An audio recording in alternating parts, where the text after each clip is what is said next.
Mammogram எடுக்க போகிறீங்களா? இது என்ன, எப்படி இருக்குன்னு குழப்பமா இருக்கா?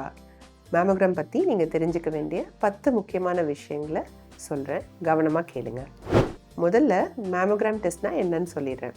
ஒரு பெண் டெக்னீஷியன் உங்கள் மார்பகத்தை 2 தட்டுகளுக்கு இடையில வச்சு சில நொடிகள் அழுத்தம் கொடுத்து ஒரு 2 கோணங்களில் அந்த மார்பகங்களை படம் எடுப்பாங்க. மொத்த ப்ரொசீஜருமே ஒரு சில நிமிஷங்களில் முடிஞ்சிடும். மேமோகிராம் எடுக்கிறதுனால ஏதாச்சும் பக்க விளைவுகள் இருக்கா? இந்த மேமோகிராம் பரிசோதனை பண்ணும்போது மார்பகத்தில் கொஞ்சம் அழுத்துவாங்க இல்லையா?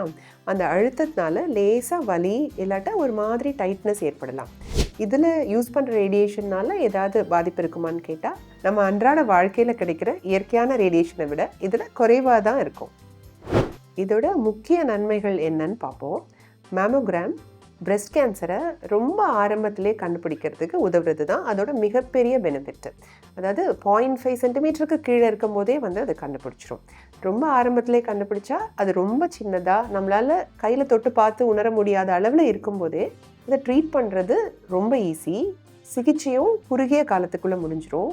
அதுலேருந்து முழுசாக நம்ம குணமடைகிற வாய்ப்பு ரொம்ப அதிகம். அதாவது அந்த டிசீஸோட தன்மையே நம்ம உடம்புல அடுத்து இல்லாத மாதிரி பண்ணிடலாம். ஸோ மேமோகிராம்ங்கிறது ஒரு டயக்னோஸ்டிக் டூல் மட்டும் இல்லை, அது ஒரு ப்ரிவென்டிவ் மெஷர்னு கூட சொல்லலாம். எப்படி நம்ம ஒரு நோய் வர்றதுக்கு முன்னாடி தடுப்பூசி போட்டுக்கிறோம் இல்லையா, அதே மாதிரி மேமோகிராம் ஸ்க்ரீனிங் பண்ணுறது அதே கான்செப்ட் தான். மேமோகிராம் எடுக்கிறதுனால மார்பக புற்றுநோய் அதிகமாகுமா? இது உண்மையா? இது ரொம்ப பொதுவான ஒரு பயம்தான். பட் அதை சப்போர்ட் பண்ணுறதுக்கு எந்த ஆதாரமும் இல்லை. மேமோகிராம்ங்கிறது ஒரு டயக்னோஸ்டிக் டூல், அதாவது நோயை கண்டுபிடிக்க ஹெல்ப் பண்ணுற ஒரு கருவி. நாம் சில உடல் பிரச்சனைகளுக்காக எக்ஸ்ரே எடுக்கிறோம், அதுக்கெல்லாம் நம்ம எந்த பக்க விளைவும் வரும்னு பார்க்குறது இல்லை இல்லையா? அதே மாதிரி தான் இதுவும். ஸோ இது எதுவும் நோயை உண்டாக்காது. மேமோகிராம் எடுக்கிறதுக்கு முன்னாடி என்ன செய்யலாம், என்ன செய்யக்கூடாதுன்றதை பார்ப்போமா? மேமோகிராம் எடுக்கிறதுக்கு முன்னாடி டியோட்ரண்ட்டு, பவுடர், லோஷன் மாதிரியான விஷயங்களை தவிர்க்கணும். ஏன்னா அது எக்ஸ்ரேயில் தப்பான இமேஜஸ் கொடுக்கலாம். ஆல்கஹால் குடிக்கிற பழக்கம் இருந்தால் பரிசோதனை செய்யும் போது மார்பகங்களில் ஒரு வித டெண்டர்னஸ், அதாவது ஒரு இறுக்கம், ஒரு டைட்னஸ் ஏற்படலாம். அதனால பரிசோதனைக்கு ஒரு 24 மணி நேரத்துக்கு முன்னாடி இதெல்லாம் தவிர்க்கிறது நல்லது. மேமோகிராம் எவ்வளோ வருஷத்துக்கு ஒரு தடவை எடுக்கணும்? பொதுவாக 40 முதல் 70 வயதுக்கு உட்பட்ட பெண்கள் வருஷத்துக்கு ஒரு முறை மேமோகிராம் செஞ்சுக்கிறது நல்லது. பட் ஒரு வேளை உங்கள் குடும்பத்தில் யாருக்காவது மார்பக புற்றுநோய் இருந்திருந்தா ஒரு 35 வயசுலேருந்து வருஷத்துக்கு ஒரு முறை செஞ்சுக்கிறது ரொம்பவே பாதுகாப்பானது. எதுவாக இருந்தாலும் டாக்டரோட அட்வைஸை ஃபாலோ பண்ணுங்கள்.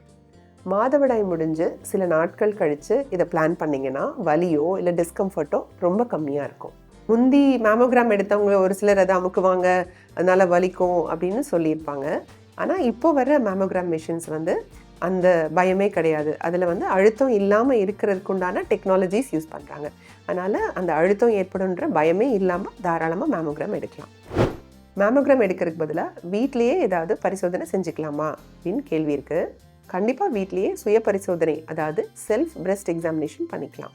ஆனால் இந்த செல்ஃப் பிரெஸ்ட் எக்ஸாமினேஷன் மேமோகிராமுக்கு ஒரு மாற்று கிடையாது. உங்களோட மார்பகத்தில் ஏதாச்சும் புதுசாக கட்டிகள் இல்லைனா திடீர்னு வலி வந்தாலோ தோலில் ஏதாவது மாற்றம் இருந்தாலோ சுய பரிசோதனையில் கண்டிப்பாக தெரிய வரும். பட் நிறைய சமயங்களில் கட்டிகள் ரொம்ப சின்னதாக இருக்கும்போது நம்ம கையால் அதை ஃபீல் பண்ணவே முடியாது. அப்போ மேமோகிராம் மாதிரி பரிசோதனைகள் தான் அதை ஆரம்பத்திலே கண்டுபிடிக்கும்.